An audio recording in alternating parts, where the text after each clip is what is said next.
Bismillahir Rahmanir Rahim. Alhamdulillahi Rabbil Alameen. Wassalatu wassalamu ala asyrafil anbiya wal mursalin wa ala alihi wa sahbihi ajma'in. Alhamdulillah.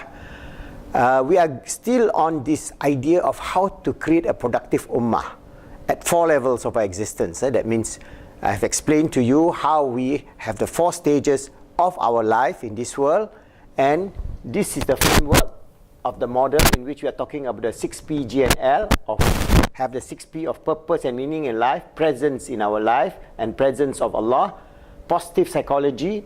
The 3rd P, the 4th P is physical energy and wellness. We talk about productivity, of how at individual, family and ummatic level we can be a productive ummah in the 21st century. And then we'll talk about personal development in terms of persuasion, intercommunication skills. And then the G is the idea of this life is not just take, but the idea of this life is giving, a life of giving knowledge, giving your wealth, and sacrificing for the good of all of us. And then this giving must be based on love, because Islam is a religion of love, not a religion of oppression, not a religion of revenge. And then we will be total achievers at the individual level, family level, ummatic level, and inshallah in the 21st century we rise up again. So there are some challenges. Definitely when we talk about productivity, I have given you many ideas and many tips. So if we go back to the chart that we have developed,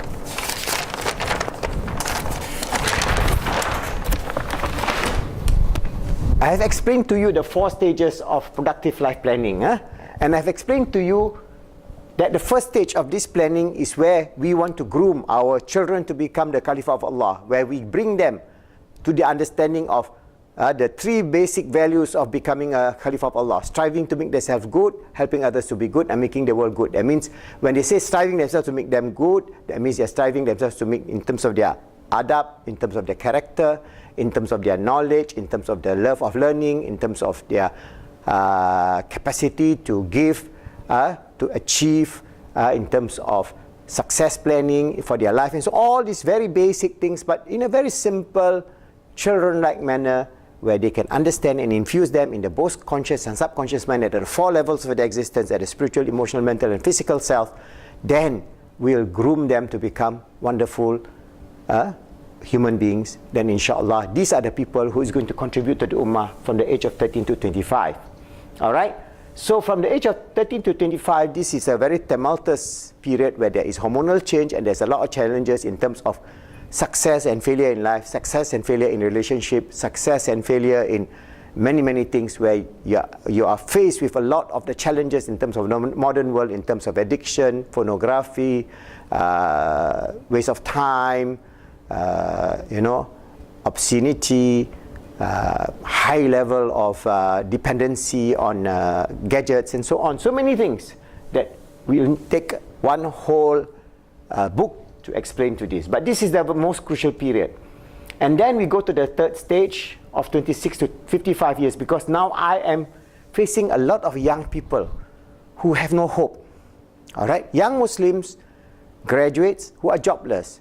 And I have many of them. And as I go along, I met, for example, we have a Pakistani brother who is a graduate working as a security guard in Malaysia. And what does he say? No use, I get my degree. I come to Malaysia, I got no job in Pakistan.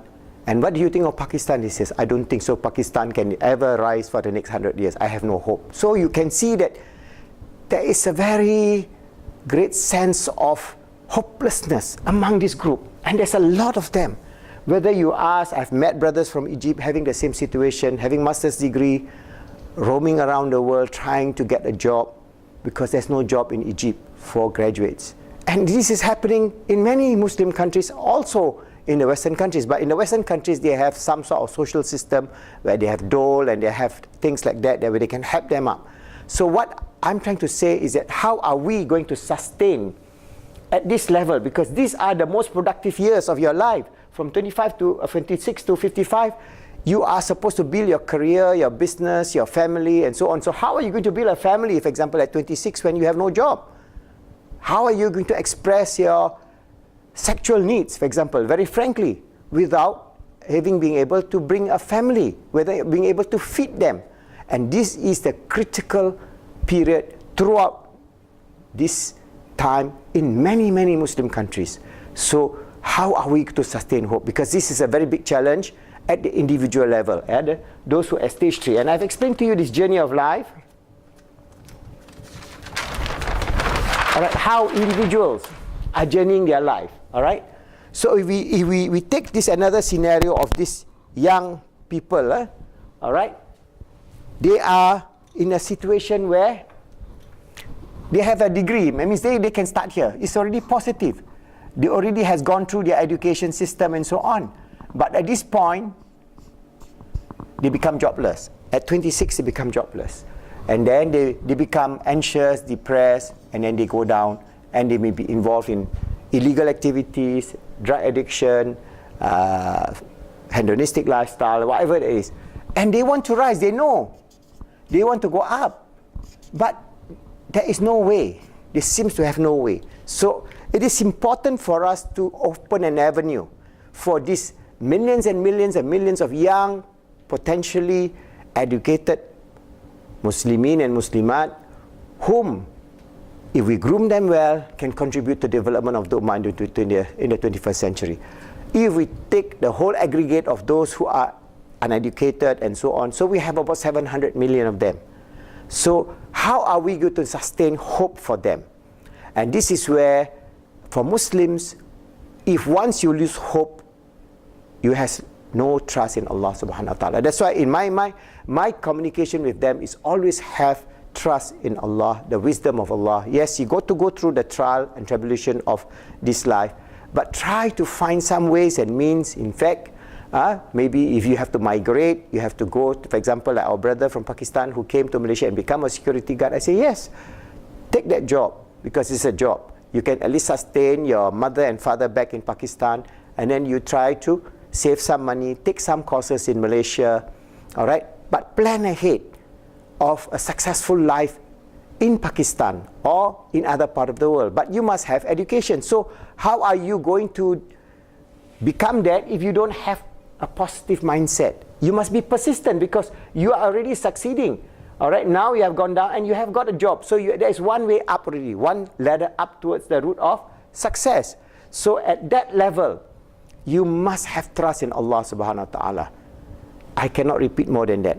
I mean, I have gone through life in that kind of situation where I am desperate, despondent, feeling like giving up, seeing no hope in the future. I have gone through that, and I can relate to our younger brothers and sisters who have gone through that. I have gone through life where I've met that kind of situation where I have no hope. I lost my job, I lost so many things that I do not know what to do. But if you have trust in Allah and the wisdom in which He has planned your life for, what is that for? You know that you are His servant, His Caliph of Allah, and He will sustain you. It is not the job that will sustain you. If you think that if I have no job, I cannot sustain myself, then you are disregarding the fact that it is not your job that saves you. It is not your career that saves you. It is not the qualification that saves you. It is Allah subhanahu wa ta'ala that will save you. So you must be the most confident human being, because in our relationship to Allah subhanahu wa ta'ala, you must feel that, Alhamdulillah, I have Allah to rely on. Okay? So we do our dua, then we do one or two things that we need to do as our positive life planning. That means we ask, what can we do in some small measure, maybe to save some money, do some side business. I've met quite a number of them who are very successful. I've met one Pakistani brother. He did his studies, continuing his studies. He started part-time, and then he got his master's. And while he's doing his master's, what did he do? He bring in leather bags from Pakistan, and then he sell by the highway. He goes to the highway, and now he can own a car, and he can earn much more than a typical Malaysian. Apart from his studies in the university, which he can self-sponsor himself, he just take the bag in the night when there is no people there, but there are travelers traveling over who are tired. They just put his bag, and then he sells, and he can make 3,000-4,000 ringgit a month, which is sufficient for him to live, to send back some money back to Pakistan, and then able to sustain his life here, and able to create a business which he hoped to make it legal. Now he's just doing dabbling, but he can then apply to register a business and then have a directorship pass, and then he can grow that business and then expand that business in Pakistan or anywhere else in the world. So there are successful models, those who are resourceful, those who are entrepreneurial, those who have this positive mindset. Because remember, the moment you give up, you near kufur. That's why Rasulullah ﷺ tells us, if you become poor and you give up on Allah, it is nearing kufur. So we do not want to be those who are nearing kufur. Whatever the challenges that Allah has given us, it is what we have to do to face that suffering or that sacrifices that we have to do to rise above our challenge. So this is where I will tell our transforming young generation, those who are in the 26 years old to the 55 years old, your life is not a journey of a straight line. Your life will go through all kind of challenges. Every phase of your life, you will have many, many challenges in terms of maybe your loss of job, maybe in terms of your loss of health, in terms of loss of family members, in terms of divorce, children having accidents, whatever it is all part and parcel of this challenge of living in this dunya. And if we can accept that the fact that living in this dunya, we have many challenges, but each of these challenges, inshallah, we can face. Because why? Because we have Allah with us. For the atheists, they got nobody behind them. If they fail, what is their next action? Their next action is just to commit suicide. There are many, many suicides. That's why in many, even advanced countries like Finland, Sweden, there are many, many people committing suicides. They have everything in the world. I mean, if you are from a third world country, you can't imagine. They have allowance for them to live. They have so many things. But because they just lost something, some small thing, they commit suicide because they have no hope. But for Muslims, always sustain yourself with the hope of Allah subhanahu wa ta'ala. Always communicate with Allah subhanahu wa ta'ala in your little dua. Every day, every moment when you are having this depression, just say, Ya Allah, Ya Rahman, Ya Rahim, I beseech for your mercy and compassion. Help me out. Ya Allah, Ya Fattah, Ya Razzaq, the opener of the gate of success and the bestower of abundant rizki. Bless me a halal rizki today so that I can raise against this problem that I have. And you repeat it slowly but surely. You implement your plan, do some small steps. Remember, it is not going to be a simple step. Then you maybe get a job, maybe you can do some business. But remember, always have hope in Allah subhanahu wa ta'ala. Always rely on Him. Know that He doesn't want you to suffer. Know that He wants you to rise above the challenge that you have be facing now. And strive and strive and strive. Never, never, never give up.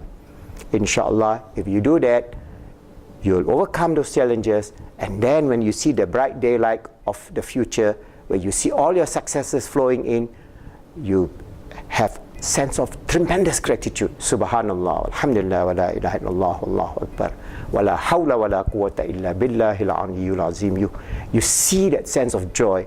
And Allah wants you to have that joy. The joy of having financial independence, the joy of having wonderful families, the joy of having wonderful children, the joy of giving them a good education, the joy of being able to contribute to this ummah, to develop this ummah, and so many things. These are joys in life. These are happiness. These are success, in which if you strive and work hard, relying on Allah subhanahu wa ta'ala, you will overcome your challenge. So remember, if you are in this category,